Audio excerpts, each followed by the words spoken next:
Hello everybody, welcome back to Major Hi-Fi. I'm Luke, and today we're going to be talking about a brand that we have not talked about on this channel before.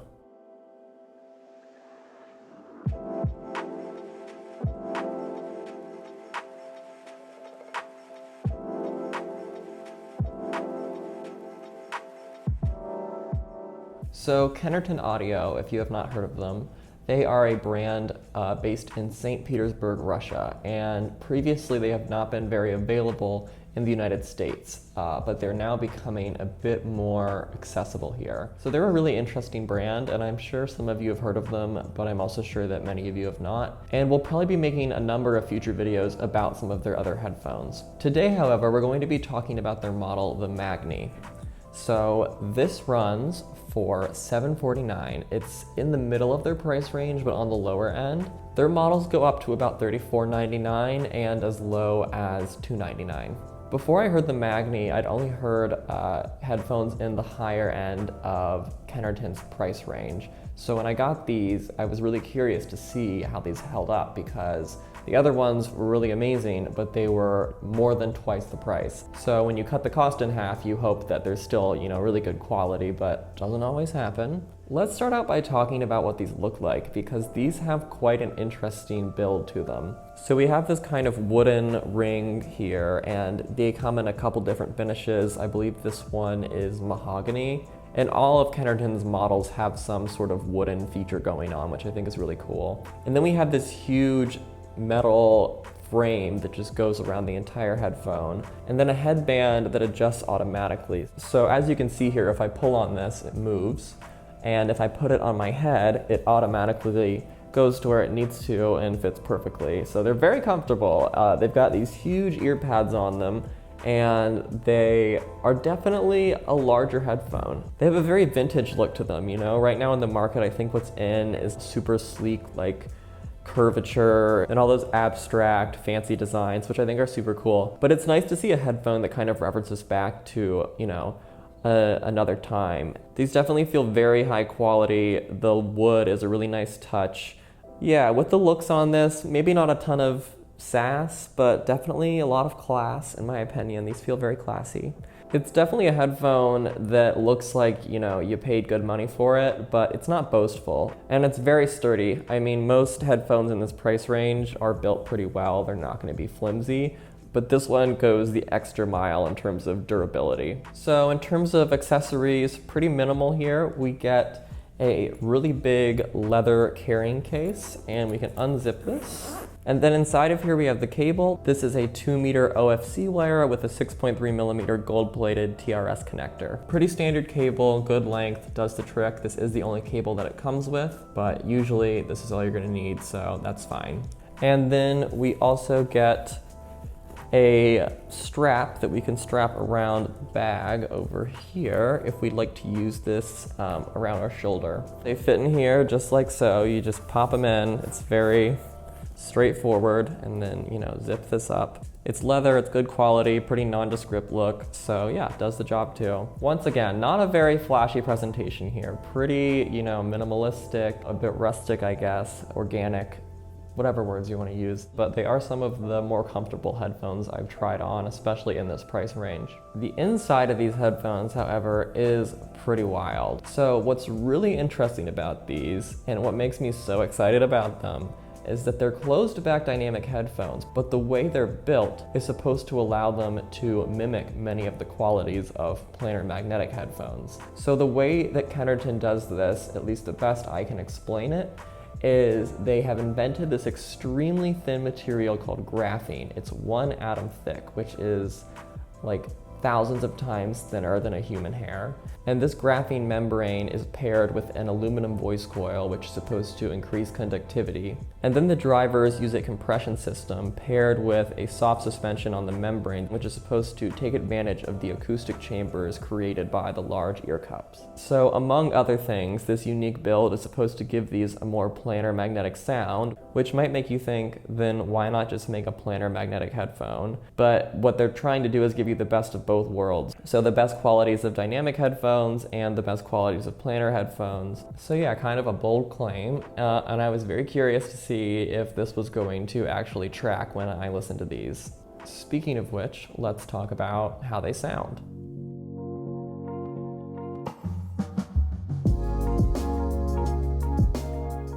Let me start off by saying, if you are looking for a really, really good pair of headphones, closed back headphones under $1,000, these are a great deal. We'll get into Kennerton's more expensive models in later videos, but these actually really compete with some of their higher priced models.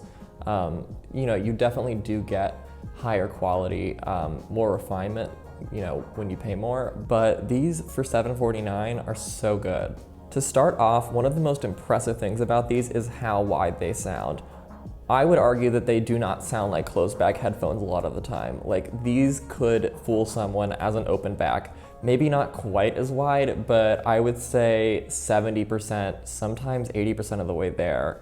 It has this incredibly holographic, rich sound to it, so it is more prominent in the high mids and the high end, which normally is kind of my least favorite thing. That's my least favorite area to be boosting. I prefer that, like, much more subdued.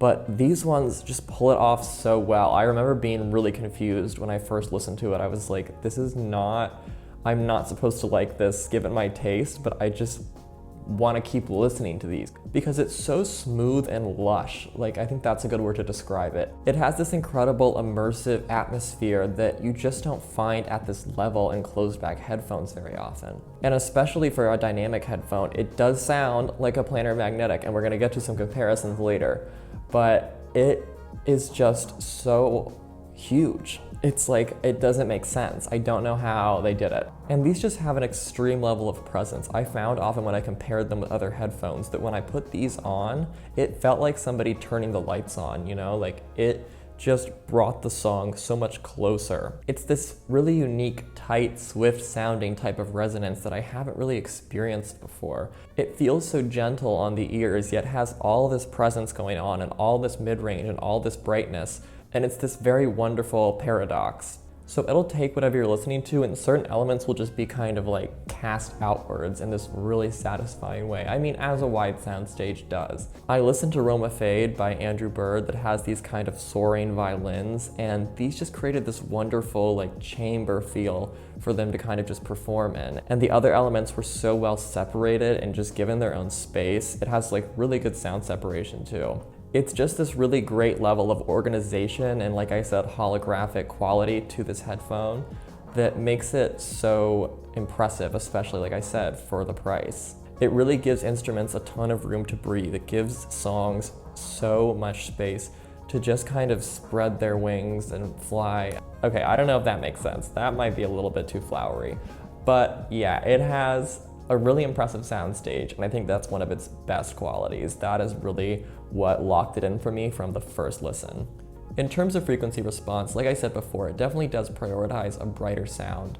So the low end, it feels good, and it's not overbearing. These aren't giving a ton of weight to the sub-frequencies, but the overall low end is pretty full. It's just not given a ton of priority, I guess, in the sound signature. On the spectrum of low end, these definitely lean towards a more full-bodied sound, but just barely, they're not aggressive on it, and they don't seem to have a very extreme stance.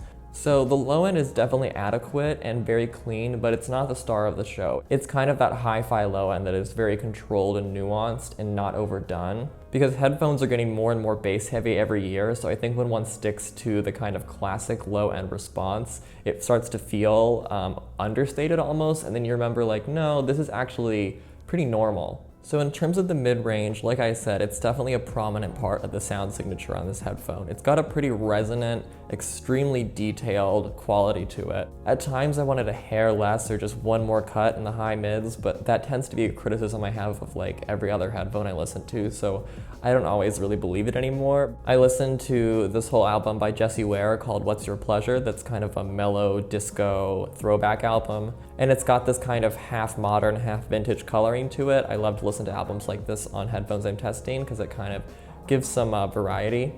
And these did a great job of translating it. It felt like the album had kind of an elevated level of richness, and it was definitely a brighter listen, but at large, they're still extremely warm. I don't think it would hurt to pair these with like a tube amp or something just to give them that extra boost. And the same kind of goes for any amp that maybe has a low end boost. Like I did a review of the Zendak V2, and I used that with these a couple times to give it that low end boost, and that does definitely add another kind of level of fullness to these. In terms of high end, these are definitely a bright headphone. You can't deny that. They're one of the brighter headphones I've actually enjoyed in a while. The high end is fairly smooth and it's warm. It's not absurdly warm. I would call it lukewarm, no pun intended. But yeah, they do a good job of elevating the detail retrieval and the presence, like I said, just tons, like presence, presence, presence. That's what these offer. They do a great job of bringing that to the table. But yeah, I mean, if you hate bright headphones, these might not be your cup of tea, but I'm like really picky about that. I get turned off by bright headphones so quickly, and I almost thought this was going to when I noticed it, but then, you know, I realized just how comfortable and serene these had of a kind of sound signature and tuning to them, that it just never feels uncomfortable on the ears. Like I said with the mid-range, there was times with the high end where I just wanted one extra little tiny cut, just one adjustment, and that's kind of, I guess, true with every headphone. But on most songs, it was hitting the spot for me 100%. Some songs maybe more 95%, but overall a very consistent high-end response and a very impressive, detailed and bright, yet still very warm high-end. That's hard to do.